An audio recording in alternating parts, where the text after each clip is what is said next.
कुशीनगर में आज उत्तर प्रदेश सरकार के उप मुख्यमंत्री ब्रिजेश पाठक का दौरा था। ब्रिजेश पाठक ने कुशीनगर में चल रही सरकार की तमाम स्कीमों के बारे में यहां अधिकारियों से बात की, उसकी प्रगति के बारे में जाना। दौरे की शुरुआत ब्रिजेश पाठक ने भगवान बुद्ध की महापरिनिर्वाण स्थली पर चीवर चढ़ा के किया। उसके बाद से ई रिक्शा के माध्यम से पूरे बुद्धा सर्किट का उन्होंने भ्रमण किया।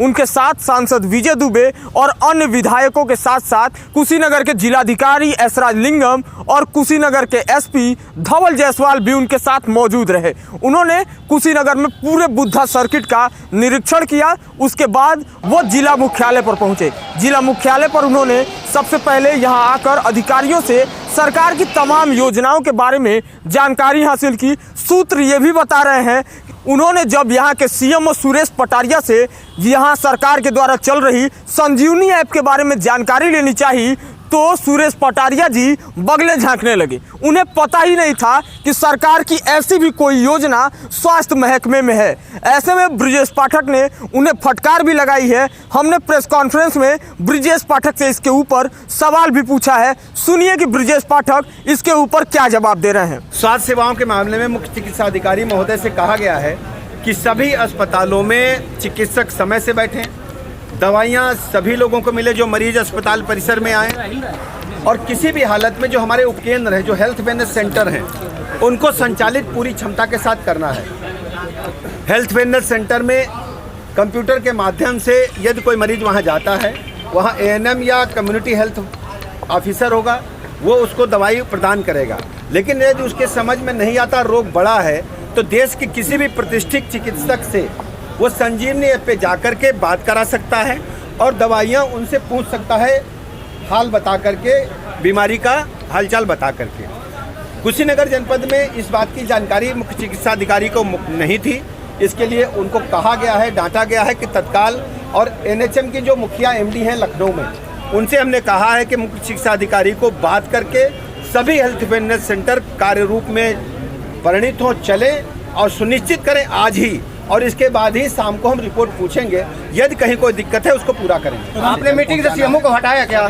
नहीं, सीएमओ को हमने कहा है कि जो एमडी की एनएचएम की एमडी हैं, उनसे आज ही वो ऑनलाइन बात करेंगी और जितने भी हेल्थ वेलनेस सेंटर हैं उसको चलाएंगे। यहाँ जिलाधिकारी कार्यालय से निकलने के बाद ब्रिजेश पाठक ने कुशीनगर के जिला अस्पताल का निरीक्षण किया। जिला अस्पताल में वो मरीजों से मिले, जो से उनके बारे में हालचाल जाना, उनसे जो योजनाएं सरकार की उनको मिल रही हैं या नहीं मिल रही हैं उसके बारे में उनसे बात की। उसके बाद वो L1 बिल्डिंग यानी कि कोविड के लिए बनाए गए स्पेशल विंग में भी गए, वहां का भी निरीक्षण किया। उसके बाद उन्होंने बाकायदा पत्रकारों से बात की। सुनिए कि वो क्या कुछ कह रहे हैं। प्रधानमंत्री नरेंद्र मोदी जी के नेतृत्व में जो गरीब कल्याण योजनाएं हैं वो जनपद कुशीनगर में जन जन तक पहुंचे, कानून व्यवस्था चाक चौबंद रहे, सभी विभागों की बिंदुवार समीक्षा की गई है।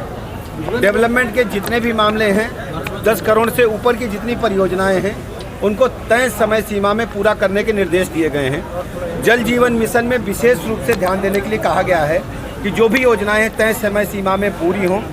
किसी भी हालत में हमें उस लक्ष्य को प्राप्त करना है। घर घर नल से जल योजना तय समय सीमा में हमें पूरी करनी है। स्वास्थ्य सेवाओं के मामले में मुख्य चिकित्सा अधिकारी महोदय से कहा गया है कि सभी अस्पतालों में चिकित्सक समय से बैठें, दवाइयाँ सभी लोगों को मिले जो मरीज अस्पताल परिसर में आए, और किसी भी हालत में जो हमारे उपकेंद्र हैं, जो हेल्थ वेलनेस सेंटर हैं, उनको संचालित पूरी क्षमता के साथ करना है। विधायक ने, आपके विधायक ने सीएमओ के खिलाफ भ्रष्टाचार का आरोप लगाया है। जो भी आरोप हैं हम उनकी जांच कराएंगे और कोई दोषी पा जाएगा तो बख्शेंगे। सर लाइसेंस बनवाने के नाम पे लाख रुपया डांट लगाया है। जल निगम के अधिशासी अभियंता को आपने डांट लगाया है, क्यों? सभी विभागों की बिंदुवार समीक्षा की है। वो लक्ष्य से पीछे चल रहा है। जल जीवन मिशन हमारे लिए ड्रीम प्रोजेक्ट है। आदरणीय प्रधानमंत्री जी की योजना, घर घर नल। आपने मीटिंग से सीएमओ को हटाया क्या?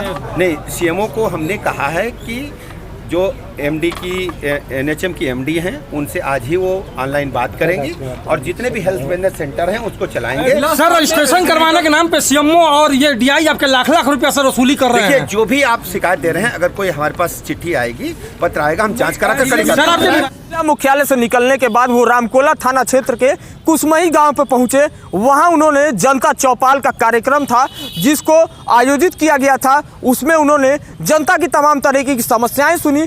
सबसे पहले वो वहां पर प्राथमिक विद्यालय पहुंचे, प्राथमिक विद्यालय का निरीक्षण किया, बच्चों से जानकारी हासिल की कि किस तरीके से प्राथमिक विद्यालय जो है उसको संचालित किया जा रहा है, कितनी सरकारी स्कीमें बच्चों को मिल पा रही हैं। बच्चों को दिए जाने वाले मिड डे मील में भी उन्होंने जाकर खुद इंस्पेक्शन किया कि किस तरीके का खाना बच्चों को मिल रहा है और किस तरीके की सुविधाएं जो मिड डे मील में सरकार उपलब्ध करा रही है वो बच्चों तक वो पहुंच पा रहा है या नहीं पहुंच पा रहा है। कुछ कमियां उन्हें दिखाई दी जिसको लेकर उन्होंने बाकायदा अधिकारियों को इस बात के निर्देश दिए कि जल्द से जल्द इन कमियों को दुरुस्त कर लिया जाए। उसके बाद वो पास में ही आंगनवाड़ी भवन भी पहुंचे। वहां गर्भवती महिलाओं से भी जानकारी हासिल की कि किस तरीके से बच्चों को दिए जाने वाले पुष्टाहार या अन्य भी जो चीज़ें हैं वो गर्भवती महिलाओं को उपलब्ध हो पा रही हैं या नहीं हो पा रही हैं, या वो महिलाएं जिनके छोटे बच्चे हैं उनको आंगनबाड़ी में दी जाने वाली कितनी सुविधाएं उपलब्ध हो पा रही हैं। उसके बाद वो कुसमई में ही जल निगम के द्वारा बन रहे पानी टंकी का निरीक्षण करने पहुंचे। सूत्रों के हिसाब से उन्हें बताया गया था कि पानी टंकी का निर्माण कार्य पूरा हो चुका है और वो संचालित है, मगर जब उप मुख्यमंत्री वहां पहुंचे तो उस टंकी का अब तक निर्माण कार्य भी नहीं हो पाया था। ऐसे में उन्होंने अधिकारियों को इसके ऊपर भी निर्देश दिए। उसके बाद उन्होंने जनता चौपाल कार्यक्रम में बाकायदा लोगों से बात की, लोगों से जानकारी लेनी चाहिए कि कितनी सरकारी सुविधाएं लोगों को मिल पा रही हैं। सबसे पहला सवाल उन्होंने जो है वो पेंशन के ऊपर पूछा। उसके बाद से लोगों ने सिरे से ही नकार दिया कि उन्हें पेंशन नहीं मिल पा रहा है। उसके बाद दूसरा सवाल पानी के लिए था कि पानी की जो सुविधा है वो लोगों को पीने के लिए सही पानी मिल पा रहा है या नहीं मिल पा रहा है, क्योंकि सरकार की नल जल योजना है, सब जगह नल जल योजना से पैसे पहुंचे हैं, उसके बाद भी व्यवस्था के नाम पर कोई व्यवस्था लोगों को नहीं मिल पा रही है। ऐसे में लोगों ने बाकायदा ब्रिजेश पाठक से शिकायत की कि उनके गांव में पानी टंकी तो नहीं लगी है। उसके बाद लगभग 16 या 17 हैंडपंप है, वो हैंडपंप जो है वो भी किसी काम के नहीं है। उसके बाद से बाकायदा ब्रिजेश पाठक ने मंच के ऊपर जल निगम के अधिकारियों को बुलाया और बुलाकर उन्हें बाकायदा मंच से ये बात के निर्देश दिए कि आज शाम होते होते सारे नल ठीक हो जाने चाहिए। और उन्होंने अधिकारियों को मंच से ही ये कहा है कि इस सारे नल ठीक करके तस्वीरें शाम तक मेरे पास भेजो। ऐसे में देखना है कि कितना कुछ काम और कितना कुछ निर्देश जो अधिकारी हैं वो सुन पाते हैं।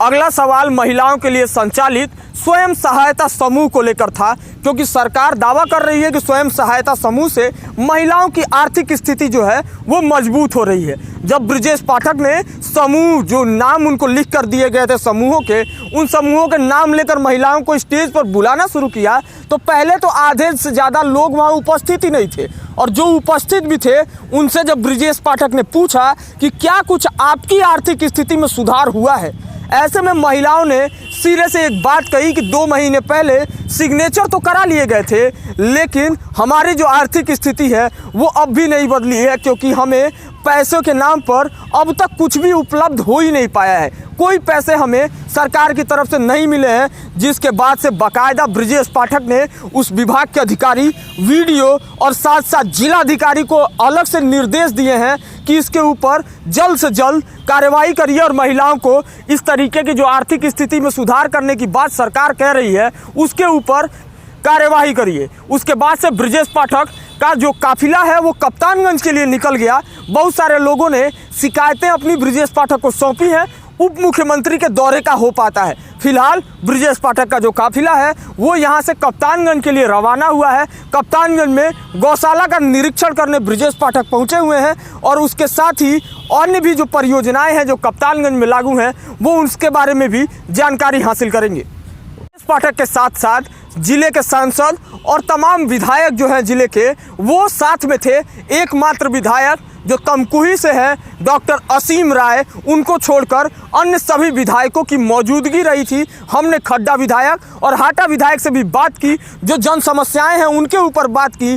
खड्डा के विधायक से जब हमने बात की तो उन्होंने साफ साफ हमारे वीडियो में माना है कि हाँ कुछ समस्याएं हैं जिसको लेकर वो खुद भी आवाज़ उठा रहे हैं। शासन इस पे संविदा पे ढूंढ रहा है कि MBBS कोई गायनों मिले इसको रखने के लिए व्यवस्था किया जाए। कई बार इसके टेंडर निकल भी चुके हैं। शासन गंभीर है कि जहाँ भी चिकित्सक नहीं है वो महिला चाहे जो उसको पूरा किया जाए और एक छोटा संस्था उसमें पूरा किया जा रहा है। एक छोटा हमारे विधानसभा में नहीं है, एक ही है वो जो एक है तो भुजौली में पोस्टेड है। सर एक छोटा सवाल और है कि आपके खड्डा शहर में पीने के पानी की सुविधा नहीं है। ये तो कई सालों से नहीं है, इसलिए सीवर इसमें हुआ क्या था कि हम भी जब विधायक हुए तो विषय रखे हुए हैं और नया DPR बनवा के उसको भेजा जा रहा है क्योंकि जलकल की व्यवस्था हमारे वहाँ नहीं सही है। मैं स्वयं की प्रश्न उठाया था कि जलकल की व्यवस्था को ठीक किया जाए और पानी की शुद्ध पेयजल की व्यवस्था खड्डा नगर में दिया जाए क्योंकि पहले से नहीं है। विगत आपसे कहे हुए हैं कि विगत कई वर्षों से नहीं है। इसके लिए मैं आसपास के लोग आपसे उम्मीदें भी हैं, है उम्मीद, हम उसमें प्रयास भी कर रहे हैं। ये कई वर्षों से बंद खड्डा की जलकल चालू है मगर उनका अब तक निस्तारण नहीं हो पाया है।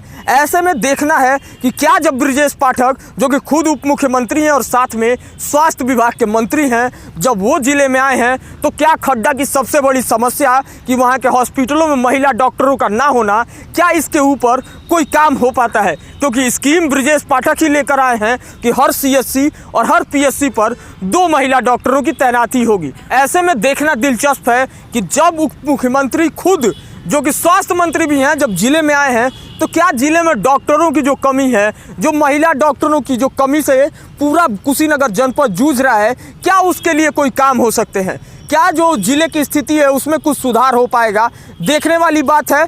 तो जल्द ही इसके ऊपर भी जिस तरीके का वो निर्देश अधिकारियों को देकर गए हैं, जल्दी उसको लेकर भी जो नई तस्वीर है वो सामने आने लगेगी। तो ऐसे ही जिले की तमाम अपडेट जो भी आगे आएंगी वो हम आप तक जरूर पहुंचाएंगे। तो पेज पर बने रहिए और पेज को फॉलो कर लीजिए।